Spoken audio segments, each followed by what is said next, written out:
ముత్యాల రైసు చిట్టి ముత్యాలు అని ఎందుకన్నారో తెలియలే కానీ వీడి దగ్గర ఈ బియ్యం బాగా వచ్చేటప్పుడు ఏదో చిన్న దీంట్లో తీసుకొని వచ్చాను నేను పల్లెటూరు అవును కూర సిరి జ్యూసీగా బలం సిరి జ్యూస్ పడలేవా ఇదిగో జ్యూస్ ఉంటుంది దీంట్లో ఎక్కువగా ఇగురులాగా ఉంటుంది ఓకేనా అది కలుపుకొని తింటా ఉంటే స్వీట్గా కూరలు అన్నీ కూడా ఒకలా ఉండకూడదు ఫ్రెండ్స్ కొన్ని పుల్లగా ఉండాలి కొన్ని కూరలు ఉల్లిపాయ గుచ్చితోనే చేస్తుంటే సూపర్ టేస్టీగా ఉంటుంది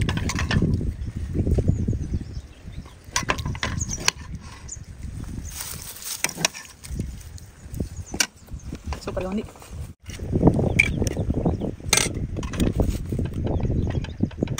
ఇదమ్మా తప్పండి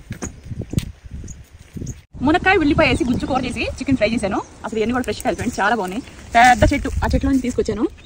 అదనమాట కూర అయితే ఉల్లిపాయలు కేజీ వేసి చేశాను ఫ్రెండ్స్ చాలా బాగుంది సన్న బియ్యం అనమాట ఈరోజు బాస్మతి రైస్ లేవు చికెన్ ఫ్రై ఓకేనా ఇదిగోండి మా అమ్మ అయితే తింటానికి సిద్ధంగా ఉంది నేనైతే ముక్కలు తినేసాను ఫ్రెండ్స్ మునక్కాయ ముక్కలు అదే సాటిస్ఫాక్షన్ మన డైట్లో ఉన్నాం కదా అందుకే